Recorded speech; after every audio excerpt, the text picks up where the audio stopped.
वृंदा, ये भूख तो तूने मिटा दी मेरी। हाँ?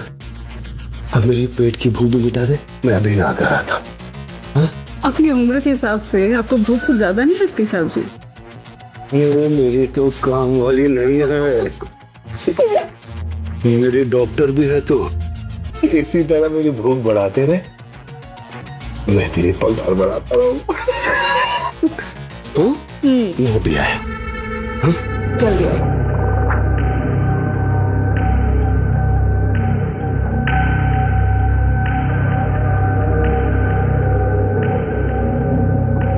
वृंदा, वृंदा,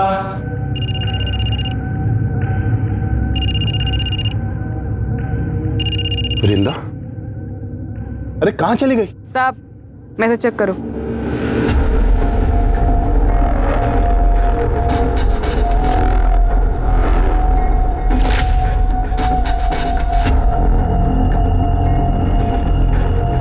वीडियो क्यों बनाया तूने? और ये मुझे क्यों भेज रही है? तो 5 लाख, और अगर नहीं दिया ना तो तुम्हारी बिल्डिंग में वॉचमैन, धोबी, माली, हर एक फ्लैट वाले को ये वीडियो भेज दूंगी, समझा? अच्छा, तो तू 24 घंटे हैं तेरे पास, रखती हूँ।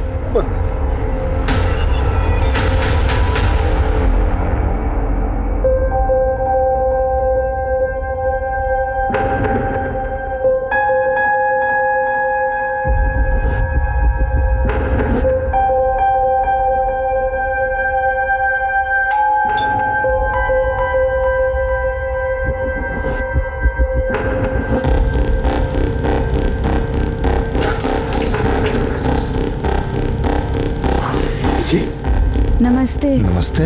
मैं करिश्मा। करिश्मा?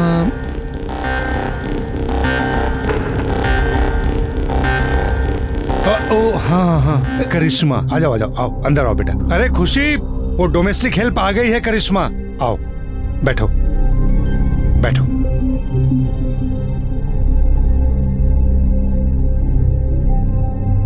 नमस्ते। नमस्ते नमस्ते, बैठो। देखो काम मैंने फोन पे तुम्हें समझा दिया है, बस हम 2 लोग हैं। सर काम कब से शुरू करना है? वो हम सोच रहे थे आज से ही कर देते।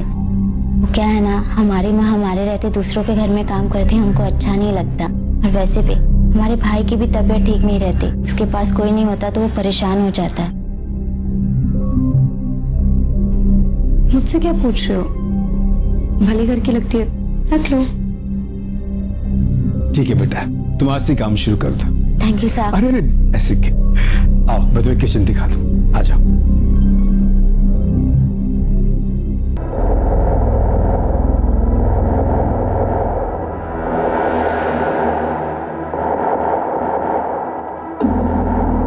क्या बात है साहब, जल्दी इंतजाम कर लिए पैसे का। लो।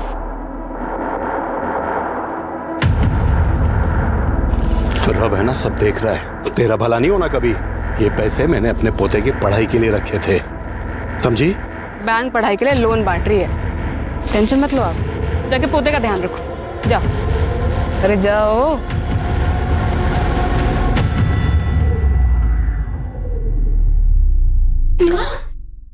क्या हुआ रे? अरे क्या बात है? हाँ? ये देखो मैं आप लोगों के लिए क्या लेके आई हूँ। क्या लाई है? समोसा और जलेबी। पैसा कहाँ से मिला रे? अरे जिनके यहाँ काम करती हूँ उन्होंने दिए। वो ना समोसा जलेबी खाएगा। ये देख। हे जंगली भाई, तेरा नौकरी ऐसे ही चलत रहे, जिससे हमरे मोनू का इलाज और पढ़ाई भी निमह जाए, घर भी चलत रहे।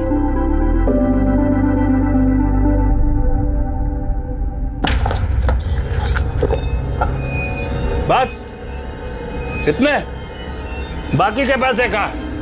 इतने ही मिले। मामा से होशियारी है, बाकी के पैसे दे लो।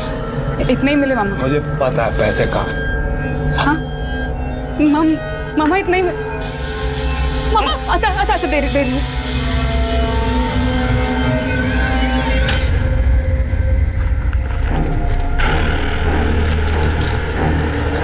मामा थोड़े से मुझे भी दे दे। अरे हट, ताकि तू भाग जाए। हैं? अरे तेरे माँ बाप ने जब तेरे को घर से बाहर निकाला ना, तो इस मामा ने आसरा दिया तेरे को। चल दबा जा।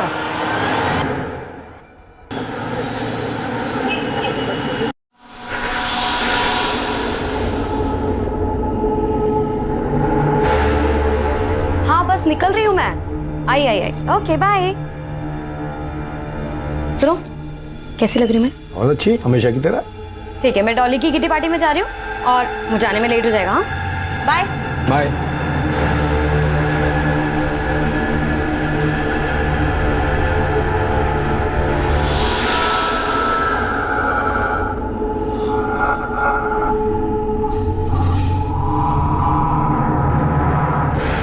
अरे करिश्मा बेटा, ये जूस पी लो। नहीं साहब। कितना काम करती हो तुम, इसके पीने से तुम्हें ताकत मिलेगी। लो बेटा लो। अरे लो, पियो। शाबाश।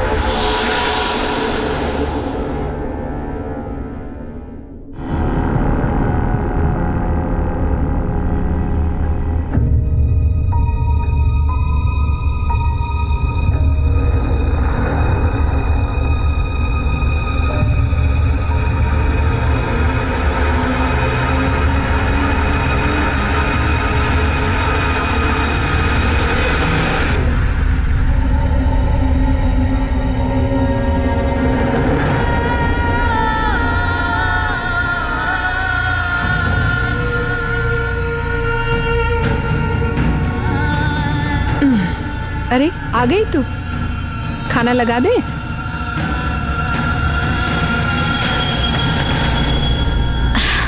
करिश्मा,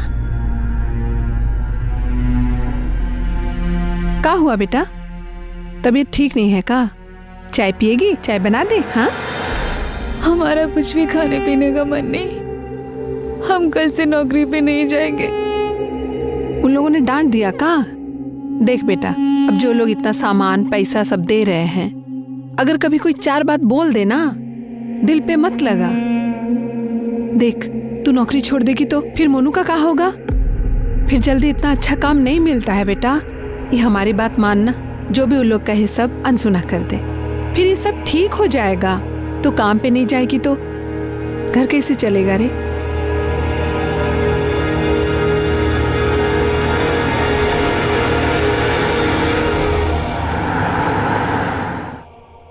बाद में बात करती हूँ। बिल्कुल सही समय पे आई हो।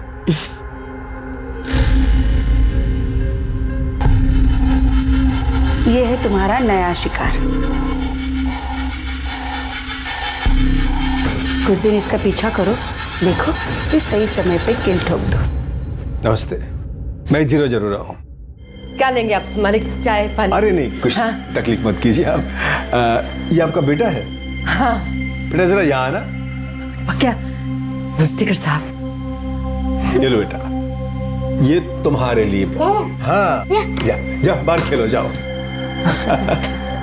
अब ये लीजिए भाई, ये आप लोगों के लिए कुछ गर्मा गर्म जलेबी और नमकीन है। और हाँ, ये आपके लिए साड़ी। हमारे लिए साड़ी? हाँ लीजिए। करिश्मा नजर नहीं आ रही। हाँ, करिश्मा घर पे ही है, हम अभी बुलाते हैं। करिश्मा। हाँ माँ। बेटा भाग क्या ना, देखते रहे मालिक आए हैं। कैसी हो करिश्मा? बेटा कल काम पे नहीं आई तुम? मालिक, इसका ना तबीयत थोड़ा ठीक नहीं था, लेकिन कल से आएगी। हाँ, कल से आएगी काम वो पे। तो ठीक है। करिश्मा के लिए मेरे पास एक बहुत अच्छा सा ऑफर है। क्या है बहन जी, वो बहुत अच्छा काम कर रही है, तो मैं सोच रहा हूँ कि इसे अपने बहू बेटे के पास दुबई भेज दूं। दुबई? अरे जरा सोचिए बहन जी, यहाँ का 20 रुपया मतलब वहाँ का 1 रुपया, मतलब उसकी पगार 20 गुना बढ़ जाएगी। और हर 3 महीने में हम उसे आपके पास भेज देंगे मिलने के लिए, और आपकी और आपके बेटे की देखभाल के लिए तो हम है ही यहाँ पर। कहिए क्या ख्याल है आपका?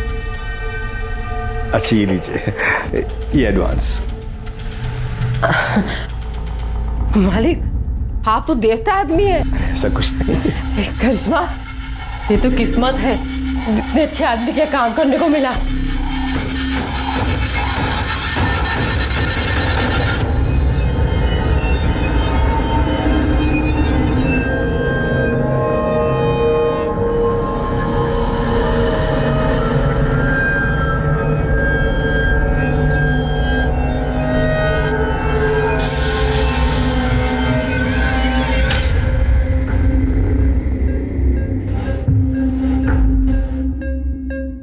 खुशी अग्रवाल जो दूसरी शादी के बाद अब खुशी अरोड़ा बन चुकी थी, उसका यह पति भी दरिंदा था। यह सिर्फ एक कोइंसिडेंस था या फिर इसके पीछे भी कोई और रहस्य था?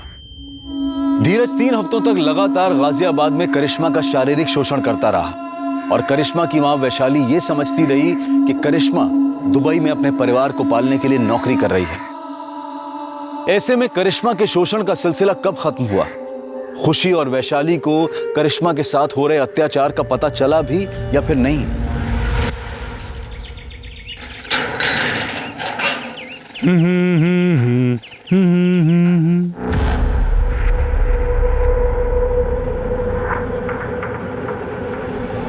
मैडम, मैडम,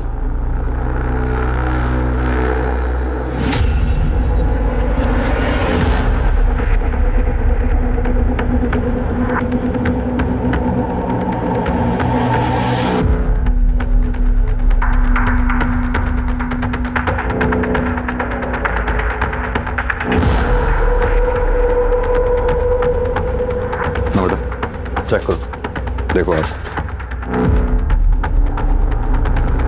सर ये देखिए, यहाँ काफी स्वेलिंग है, हो सकता है जोर से वार किया हो सकता है मौत इंटरनल इंजरी की वजह से हुई। और देखो अच्छी तरह से। सर टेरेस और बिल्डिंग के आसपास अच्छी तरह से छानबीन करवाओ, देखो कुछ मिलता है क्या। अगर कातिल ने कत्ल यहाँ किया है तो हो सकता है मर्डर वेपन यहीं कहीं उछाल के फेंका हो। सर, आप लोगों में सबसे पहले किसने देखा भाई? सर मैंने। आपने बॉडी के आसपास कुछ देखा? नहीं सर, कुछ नहीं। आप लोगों में से कोई इसे पहचानता है क्या? नहीं सर। नमस्ते सर, मैं सोसाइटी का सेक्रेटरी हूँ। मैंने इन सब से बात कर लिया, मगर हम में से किसी ने इस लड़की को इस सोसाइटी में कभी नहीं देखा। एक बात बताइए, आपके सोसाइटी में सीसीटीवी काम कर रहे हैं? हाँ जी सर। हमें पिछले 2-3 दिन के सीसीटीवी फुटेज चाहिए होगी। मिल जाएंगे सर।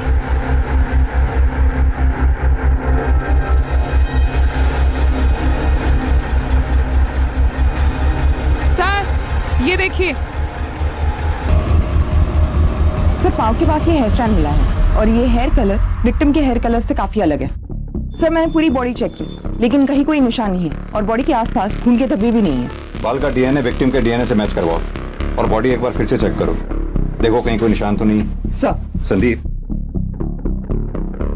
बॉडी का पंचनामा करवा के पोस्टमार्टम के लिए भिजवाओ और उससे पहले इसकी फोटोग्राफ्स लेके सोसाइटी में दिखाओ, देखो कोई पहचानता है क्या। अगर यहाँ कोई ना पहचाने तो आसपास की सोसाइटीज में दिखाओ, वहां भी अगर कोई ना पहचाने तो सोशल मीडिया पे डालो उसकी फोटोग्राफ और इस एरिया के रहने वाले लोगों में विक्टिम का फोटोग्राफ सर्कुलेट करो। हमारे लिए इसके बारे में जानना बहुत जरूरी है, तभी हम कातिल तक पहुंच सकते। सर,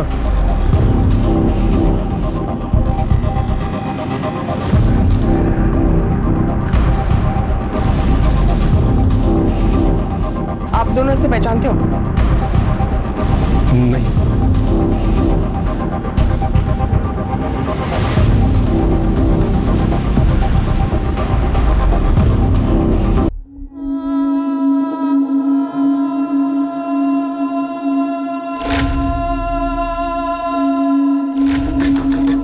इसमें दरवाजा खोल बेटा। इसे खाना पीना छोड़ने से कोनो समस्या का हल नहीं निकलता। दीदी, दीदी अगर तुम भी नहीं खाओगे तो हम भी नहीं खाएंगे। इसमें खोल दे बेटा।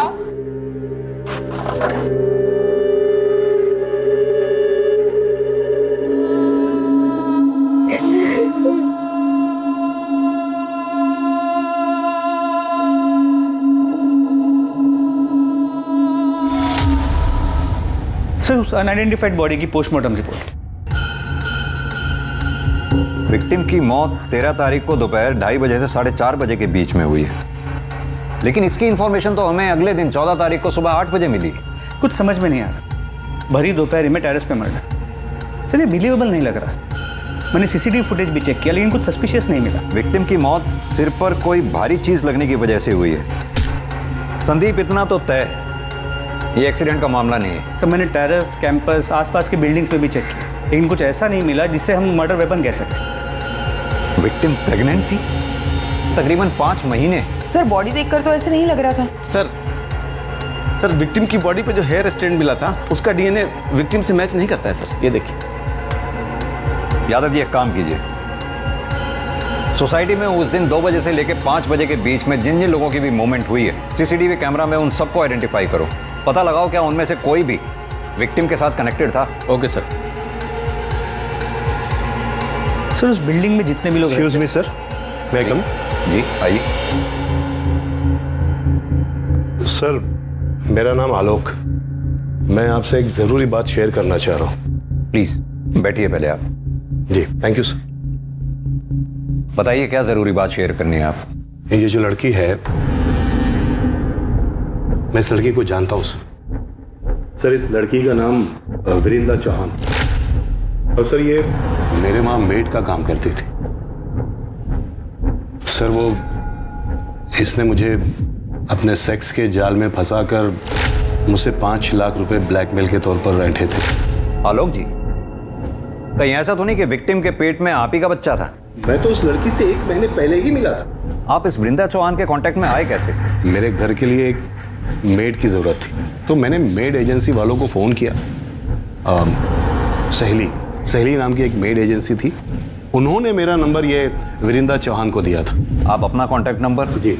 वृंदा चौहान का कांटेक्ट नंबर, और वो जो एजेंसी का नाम बताया आपने, इसका कांटेक्ट नंबर नम्रता को लिखवा दीजिए। नम्रता जी सर। नंबर ले लो जी, आप जा सकते हैं। सर ये आलोक खुद होके आया तो है, लेकिन इसकी हर बात पे हम विश्वास नहीं कर सकते। कहते तुम सही रहे हो संदीप। ये वृंदा चौहान के कॉल रिकॉर्ड्स और उसके लोकेशन रिकॉर्ड्स निकलवाओ, और जिस एजेंसी के बारे में ये आलोक बता रहे थे, सहेली, वहां जाकर वृंदा चौहान के बारे में पता करो। सर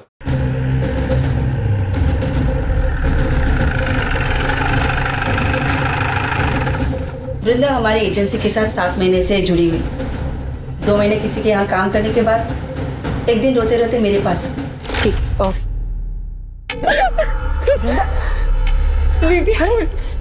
इतनी चोट कैसे लगी तुझे? मेरे पापा ने आज मेरे साथ ऐसे जबरदस्ती किया, मुझे बहुत पीटा। तो अपनी माँ से बात क्यों नहीं करती? वो कुछ करेगी ना। मेरे मामा मुझसे बहुत नाराज है। उन्होंने मुझे घर से निकाल दिया है। मैं उनके पास नहीं जा सकती दीदी, नहीं जा सकती दीदी, वो एक अलग कहानी है। हम दोनों पुलिस के पास चलते हैं, पुलिस से बता दे। नहीं दीदी, पुलिस की बात करें तो मामा मुझे घर से निकाल देगा। मेरे पास रहने का कोई ठिकाना नहीं है। रोना बंद कर और ये बता कि तू मुझसे क्या चाहती? मामा ने बोला था कि उसको पैसे ला के दूंगी ना तो वो मुझे छुएगा नहीं। दीदी कोई ऐसा जुगाड़ बता दो जिससे कम समय में ज्यादा पैसे कमा सको, क्योंकि अगर ऐसा ही चलता रहा तो या तो मेरा मामा मुझे मार देगा या मैं अपनी जान ले लूंगी। फिर मैंने उसे ऐसे लोगों के यहाँ काम करने का आइडिया दिया। वो क्या है ना साहब कि 2 पैसे एक्स्ट्रा भी मिल जाते हैं। मुझे उन सारे लोगों के नंबर चाहिए जिनके घर पे वृंदा ने काम किया था। हो सकता है उन्हीं में से कोई वृंदा के होने वाले बच्चे का बाप हो और उन्हीं में से किसी ने उसे मारा हो। क्या वृंदा प्रेग्नेंट थी? जी, पोस्टमार्टम रिपोर्ट के हिसाब से वृंदा के पेट में 5 महीने का बच्चा था। सर तो ये जरूर उसके मामा का काम है।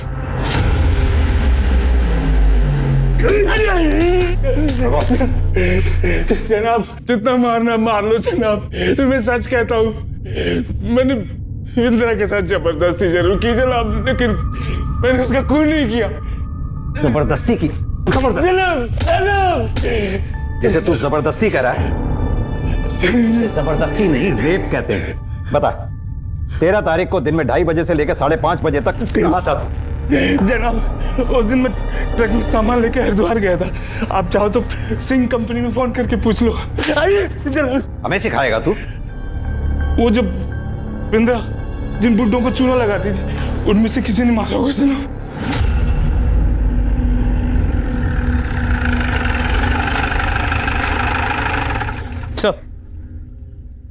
जिन जिन सीनियर सिटीजन्स के यहाँ पे वृंदा ने काम किया था, उन सब ने बयान देने से मना कर दिया। लेकिन संदीप, वृंदा प्रेग्नेंट थी और जाहिर सी बात है उसके बच्चे का बाप इन्हीं में से कोई एक होगा। सर इस बारे में भी हमने उनसे पूछा, लेकिन सबका यही कहना है कि वो लोग प्रोटेक्शन यूज करते थे। सबसे पहले तो ये वृंदा के मामा अतुल चौहान का डीएनए वृंदा के फीटस से मैच कराओ। अगर उसका डीएनए मैच नहीं होता फिर बाकी बचे लोगों का डीएनए टेस्ट करवाओ। सर एक बात और, एजेंसी से मिले नंबर्स में एक नंबर धीरज अरोड़ा का भी था। इस वृंदा ने कभी धीरज अरोड़ा के घर पे काम तो नहीं किया, लेकिन फिर उसका अगला टारगेट धीरज ही था। पर हमें वृंदा की बॉडी भी धीरज की बिल्डिंग से ही मिली है। सर हमने उन दोनों से फिर से पूछताछ की, लेकिन उन्होंने वृंदा को पहचानने से साफ मना कर दिया। मुझे वो 13 तारीख की सीसीटीवी फुटेज दोबारा चेक करनी। सर ये देखिए, 3:30 बजे वृंदा चौहान बिल्डिंग में घुसती है। एक मिनट नम्रता, पॉज करना, जूम करना जरा। खुशी अग्रवाल। सर आप इसे जानते हैं? तुमने इससे पूछताछ की थी? जी सर, इनके हस्बैंड से भी पूछताछ की थी, लेकिन दोनों ने इसे पहचानने से मना कर दिया। हस्बैंड? जी सर, धीरज अरोड़ा। ये धीरज अरोड़ा। लेकिन सर आप उस खुशी को कैसे जानते हैं? संदीप, करीब 1 साल पुरानी बात है। इस खुशी के पहले पति, इस खुशी का तब खुशी अग्रवाल नाम था, और पहले पति का नाम था सुनील अग्रवाल। सुनील अग्रवाल के ऊपर उनके काम वाली ने बलात्कार का आरोप लगाया था, और जब हम उनके घर में बयान की पुष्टि के लिए पहुंचे तो सुनील अग्रवाल का यह कहना था, मुझे यह बताने में जरा भी शर्म नहीं कि मुझ में अब वो पावर नहीं बचे। हमें यह भी पता चला कि उस काम वाली का एक बॉयफ्रेंड भी था। हमने सोचा हो सकता है कि उस काम वाली ने पैसे ऐंठने के लिए अपने मालिक पर झूठा आरोप लगाया हो, और हैरानी वाली बात यह है कि उस काम वाली ने आत्महत्या कर ली। उससे भी ज्यादा हैरान करने वाली बात यह थी कि उसने अपने सुसाइड नोट में कंफर्म किया कि उसके साथ बलात्कार हुआ था, और बलात्कारी कोई और नहीं, वो खुशी अग्रवाल का पहला पति सुनील अग्रवाल ही था। हम उसके बयान की पुष्टि के लिए फिर उनके घर पे गए, और छापेमारी के दौरान हमें उन दोनों के घर से सेक्स टॉयज मिले। उन दोनों को थाने लेके आओ। खुशी जी, हम कुछ समय पहले भी मिल चुके हैं। तब आप खुशी अग्रवाल हुआ करती थी और आज खुशी अरोड़ा। कुछ याद है आपको? जी सर। आज आप सेकंड मैरिज करके मूव ऑन कर गई, अच्छी बात है। Thank you sir. मिस्टर धीरज, आपका मानना है कि आप वृंदा चौहान को जानते ही नहीं? जी बिल्कुल। जबकि वृंदा जिस एजेंसी में काम किया करती थी, उस एजेंसी के मुताबिक आपने किसी काम वाली के लिए वहां रिक्वायरमेंट दी थी, और उस एजेंसी का यह कहना है कि वृंदा आपके घर में काम करने वाली थी। जैसा कि वृंदा हर मर्द को हनी ट्रैप करके ब्लैकमेल किया करती थी, शायद आपको भी वो करने वाली थी, या फिर हो सकता है किया हो। कहीं ऐसा तो नहीं ये बात आपको पता चली हो और आपने वृंदा का मर्डर कर दिया हो? या क्या कह रहे सर? मैं वृंदा को जानता तक नहीं था। इनफैक्ट आज से पहले उसका नाम भी नहीं सुना था मैं। हाँ, हर एजेंसी को हमने कांटेक्ट किया था मेड की रिक्वायरमेंट के लिए, अपने डिटेल्स भी छोड़े थे वहां, पर हाल फिलहाल हमें मेड की कोई रिक्वायरमेंट नहीं थी। नमिता, जरा धीरज जी को दिखाओ।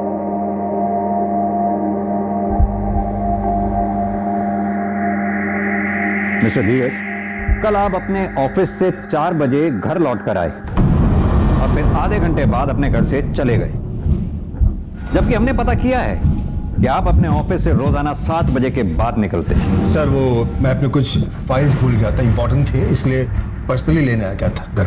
और खुशी जी, आप कल अपने घर से 3:45 पे निकली, और ठीक 10 मिनट बाद 3:55 पर घर लौट कर आ गई।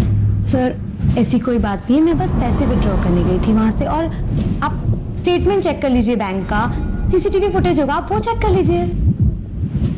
खुशी जी, ये एक अजीब सा इत्तेफाक नहीं है? 1 साल पहले भी जब हम मिले थे तब भी जुर्म आपके इर्द गिर्द ही हुआ करते थे, और आज भी ठीक वही सिचुएशन है। सर इसे मेरी बुरी किस्मत समझ लीजिए या फिर कोइंसिडेंस।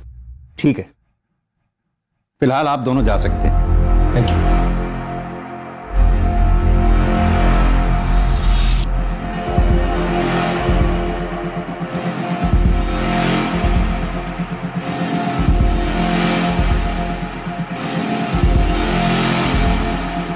संदीप, लगता है खुशी मैडम का हेयर फॉल आजकल कुछ ज्यादा ही हो रहा है। और सर इस बाल का कलर लगभग उस बाल के कलर जैसा है जो हमें क्राइम स्पॉट पे मिला था। मैं चाहता हूं कि तुम इस बाल का डीएनए पहले मिले हुए बाल के डीएनए से मैच करो। मेरी गट फीलिंग ये कहती है ये दोनों बाल एक ही इंसान के, और वो इंसान कोई और नहीं, खुशी अग्रवाल और खुशी अरोड़ा ही है। वृंदा का मर्डर एक के बाद एक रहस्यमयी मोड़ ले रहा था। किसने किया था वृंदा का खून? वो सीनियर सिटीजन्स जिनको वृंदा ब्लैकमेल करती थी, या फिर वृंदा का मामा जिसने उसका शारीरिक शोषण किया था, या फिर धीरज अरोड़ा जो वृंदा का अगला टारगेट था? अब इस केस में कुछ ऐसी कड़ियां खुलने वाली थी जो इन सारे रहस्यों पर से एक के बाद एक पर्दा उठाने वाली थी।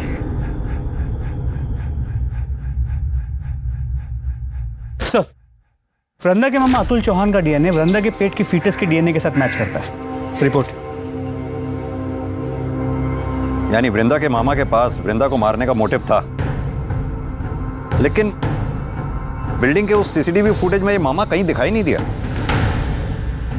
वृंदा की बॉडी के पास जो हेयर स्टैंड मिला था उसके डीएनए रिपोर्ट का क्या हुआ? वो नम्रता लेके आ रही है। सर, वृंदा की बॉडी के पास जो हेयर स्टैंड मिला उसका डीएनए खुशी के डीएनए से 100% मैच करता है। ये देखिए। ये खुशी शक्ल से जितनी भोली दिखती है उतनी भोली है नहीं। एक काम करो, ये खुशी के घर का सर्च वारंट निकालो। सर, मैं वही चेक कर रहा हूँ, थोड़ी देर में फोन करता हूँ ना आपको। ओके। खुशी, मैं देखती हूँ। पूरे घर की अच्छे से तलाशी लो। सर, क्या हो रहा है सर? आप हमें अपना काम करने दीजिए।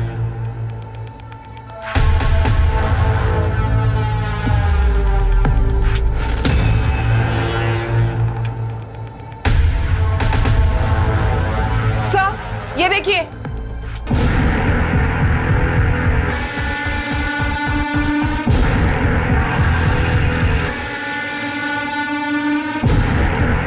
ये इस पिक में लड़की कौन है? यही रहती है? सर, हमने इसे अडॉप्ट किया है। पहले यहीं रहती थी, अब मेरे बेटे के साथ दुबई में रह रही है। नाम क्या है इस लड़की का? करिश्मा।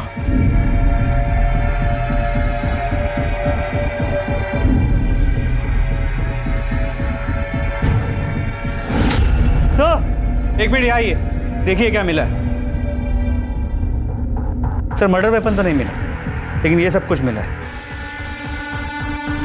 और सर, ये देखिए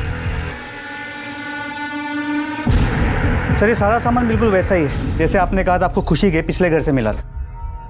लेकिन वो सामान तो पुलिस ने जब्त कर लिया था। ये सामान आपने नया खरीदा है क्या? मुझे कुछ समझ नहीं आ रहा। मिस्टर धीरज, क्या आपकी भी सेक्स करने की क्षमता चली गई है? नहीं, क्यों? वो क्या है कि 1 साल पहले हमसे बहुत बड़ी एक गलती हो गई थी। मानसी गोस्वामी ने इनके पहले पति सुनील अग्रवाल पर एक आरोप लगाया था, बलात्कार। इनके पति ने गिल्ट में आके आत्महत्या कर ली। केस क्लोज हो गया। लेकिन उस केस का एक मुजरिम आज भी खुले आम घूम रहा है।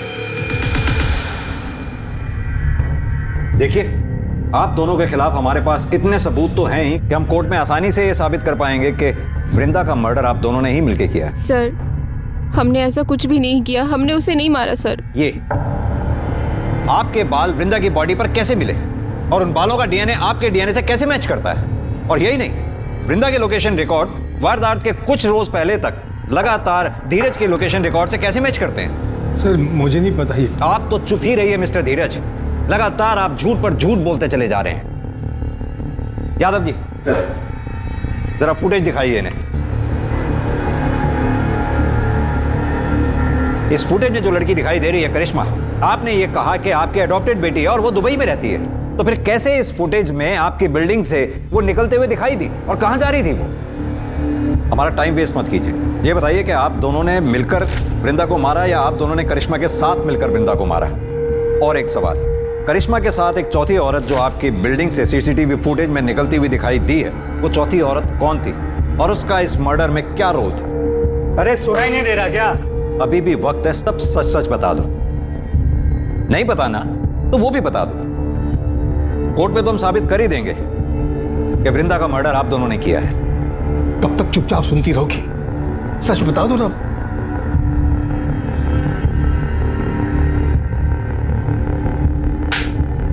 तुम्हारे पास फालतू का टाइम होगा, हमारे पास नहीं। बोलो। सर, हमने वृंदा को नहीं मारा, उल्टा वो हमें फॉलो कर रही थी, वो हमें ब्लैकमेल कर रही थी सर। और वो धीरज को फॉलो करते करते मुझ तक पहुंची। उसने हम दोनों को साथ देखा और उससे पता चल गया था कि हम दोनों पति पत्नी हैं। जब धीरज नहीं थे, उनकी एब्सेंस में वो घर भी आई थी। तुम अपने बचपन के पैर को अंदर नहीं बुलाएगी? तुम यहाँ क्या करने आई हो?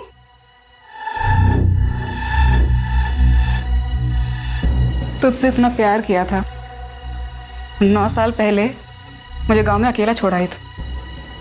सारे गांव वालों ने मेरा सर मुंडवा दिया, माँ बाप ने घर से निकाल दिया, अम्मा ने मेरा रेप किया।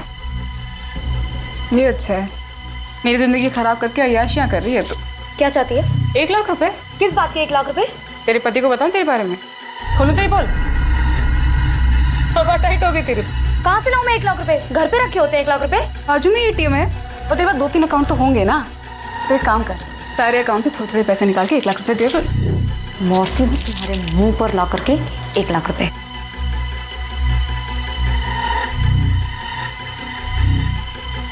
जब मैं वापस आई तो वो मरी हुई थी।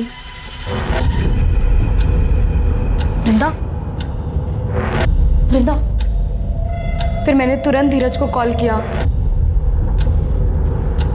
क्या बात है, क्यों बुलाया मुझे? जब मैं घर पहुंचा तो मैंने देखा कि वृंदा मरी पड़ी थी। अब खुशी ने मुझे सारी कहानी बताई तो हम दोनों ने मिलकर उसकी लाश को कमरे में छुपा दिया और मैं ऑफिस चला गया। मुझे पता था सर कि हमारी बिल्डिंग का टेरेस खुला रहता है। रात को हम दोनों ने इसकी लाश को सीढ़ियों के रास्ते से टेरेस पर रख दिया। कहानी अच्छी सुनाई आपने मिस्टर धीरज। चलिए एक बार को मान भी लिया जाए कि आप लोगों ने वृंदा को नहीं मारा। मेरा सवाल अब भी वहीं का वहीं है, वो चौथी औरत जो करिश्मा के साथ सीसीटीवी फुटेज में आपकी बिल्डिंग से बाहर निकलती देखी गई, वो औरत कौन थी और उस औरत का इस मर्डर में क्या रोल था? खुशी, छुपाने में नुकसान है हमारा, सच बता दो। सर मैं बताता हूं, करिश्मा और उसकी मां वैशाली ने ही वृंदा को मारा है। बर्तन चौका करने वाले गरीब लोग हैं साहब, हम क्या किसी को मारेंगे? यही मरदवा होगी, यही दोनों हत्यारे हैं। तो ये लोग का बस चलता ना तो हमारी करिश्मा को भी मार देते ये लोग। देखिए आप जो भी कहना चाहती हैं साफ साफ कहें। सर, इन लोगों ने हमें कोई अडॉप्ट नहीं किया था, हम इनके यहाँ नौकरानी का काम करते थे। उन्होंने माँ से झूठ बोला कि अपने बेटे के पास दुबई भेज रहे हैं, लेकिन हमें अपने घर में कैद रखा।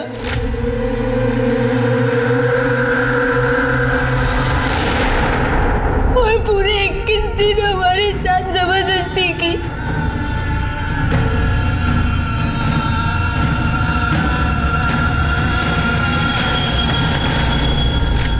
अगर ऐसा था तो आप लोग तुरंत हमारे पास क्यों नहीं आए? इन दोनों को जेल में डाल देते। पुलिस के पास आती तो बात फैलने का डर था। यानी कि खुशी जी, आपने करिश्मा का तो शारीरिक शोषण किया ही, साथ में मानसी का भी शारीरिक शोषण किया।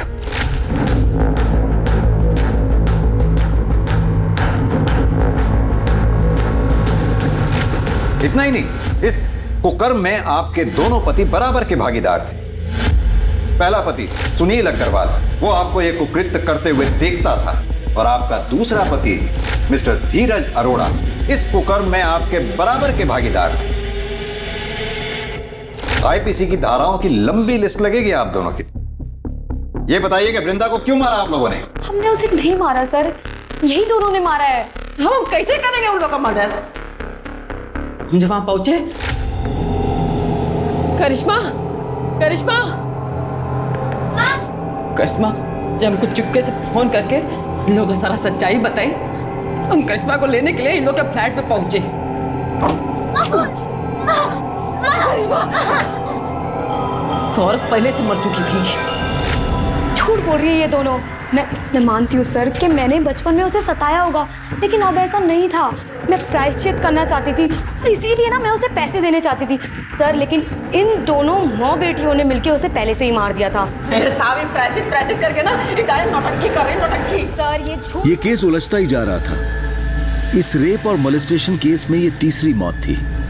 पहले मानसी और सुनील का सुसाइड और अब वृंदा का मर्डर।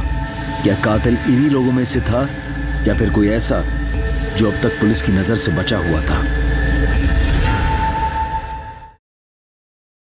संदीप, हो ना हो कत्ल इन चारों में से ही किसी एक ने किया है। हो सकता है खुशी ने वृंदा को मारा हो और फिर धीरज को फोन करके बुलाया हो वृंदा की लाश को ठिकाने लगाने के लिए, या फिर यह भी हो सकता है वृंदा के डर से खुशी ने धीरज को फोन करके बुलाया हो और उन दोनों ने मिलकर वृंदा को मार दिया हो। कौन हो तुम? कौन हो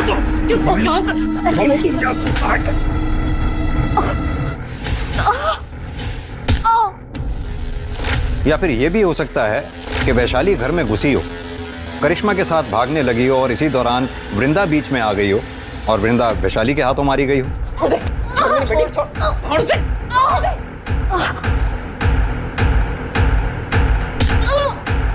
कुछ समझ नहीं आ रहा है संदीप। सर, वृंदा मर्डर केस में एक इंटरेस्टिंग चीज सामने आई है। सर, मैंने वारदात के एक दिन आगे पीछे की बिल्डिंग की सीसीटीवी फुटेज निकाली, तो उसमें ये धीरज काला पॉलिथीन लेके जाते हुए दिखाई दे रहा है। देखने से तो उसका टिफिन लग रहा है। सर, मुझे भी ऐसा ही लगा था, इसलिए मैंने उसी वक्त की बिल्डिंग के आगे के रोड की सीसीटीवी फुटेज निकलवाई, तो ये धीरज ये काला पॉलिथीन उस डस्टबिन के पास फेंक रहा था। नम्रता, एक काम करो, अपनी टीम में से किसी को भी इस स्पॉट पे इमीडिएटली भेजो। हो सकता है ये पॉलिथीन अभी भी वहीं हो। जी सर।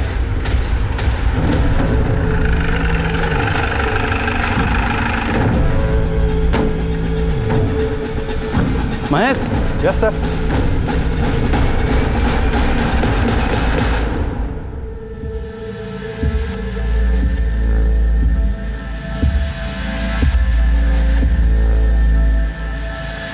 सर, ये बैग मैंने फेंका जरूर था, वृंदा को मैंने नहीं मारा सर, ना ही खुशी ने मारा।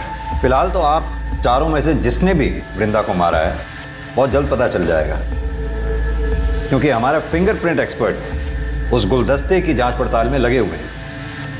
अभी भी टाइम है, आप में से जिस किसी ने भी वृंदा को मारा है शराफत से कबूल कर ले।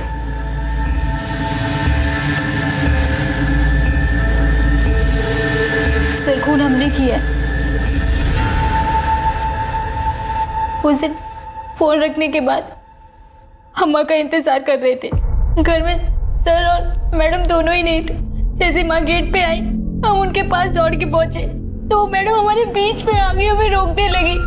हमने गुलदस्ता उठा के उनके सिर पे दे मारा। कैसे मारा, करके बताओ। सर, वो हमारे सामने आ गई थी हमें रोकने के लिए, तो हमने गुलदस्ता उनको ऐसे मार दिया सिर पे, वो वहीं मर गई और हम भाग गए। लेकिन चोट तो वृंदा के सर के पीछे लगी थी, क्यों वैशाली? अरे अब तो मान जाओ, या अपनी बेटी को जेल भेजकर मानोगी? हमसे बहुत बड़ी भूल हो गई था। हम जैसे ही दरवाजे की घंटी बजाते देखा तो दरवाजा पहले से खुला हुआ था। सोफे पे एक औरत बैठी थी, हमको लगा खुशी मैडम है। हमारी नजर फूलदान पे पड़ी और उसको उठाए उनके सर पे दे मारे। उसके बाद करिश्मा लेके वहां से भाग गए और इसीलिए हम करिश्मा को बलात्कार का केस लिखवाने के लिए पुलिस थाने नहीं आए। बिना देखे सुने, बिना सोचे समझे कुछ भी करने से पल भर में जीवन बिगड़ जाता है। जरा सा भी समझदारी से काम लिया होता तो अपराधी बनने से बच जाती। आज की तारीख में हमारे देश में समलैंगिक रिश्ते में होना कोई जुर्म नहीं है। अब तो कानून भी पास हो चुका है जो LGBT कम्युनिटी को मान्यता देता है। लेकिन अगर कोई भी रिश्ता हवस की आड़ में जोर जबरदस्ती से बनाया जाए तो वो जुर्म है। खुशी की दरिंदगी का शिकार ना सिर्फ मानसी, वृंदा और करिश्मा हुई, बल्कि खुशी की हिरासत के बाद और भी कई लड़कियां सामने आई और इस सीरियल रेप और मोलेस्टेशन के लिए खुशी के साथ साथ उसके पार्टनर्स को भी सजा दी गई। ये केस दर्शाता है कि समाज के दरिंदों की कोई शक्ल नहीं होती, कोई जेंडर नहीं होता। लेकिन ऐसे कई केस रोके जा सकते हैं अगर सही समय पर पुलिस को इसकी सूचना दे दी जाए। हमें बस चौकन्ना और सतर्क रहने की जरूरत है। अब मैं अनूप सोनी आपसे विदा लेता हूं। फिर मुलाकात होगी क्राइम पेट्रोल सतर्क के ब्लैक हेडलाइंस अध्याय में एक और नए केस के साथ। और याद रखें, क्राइम और आपके बीच में सिर्फ इतना फर्क है कि आप कितने सतर्क हैं। सतर्क रहें, सुरक्षित रहें। जय हिंद।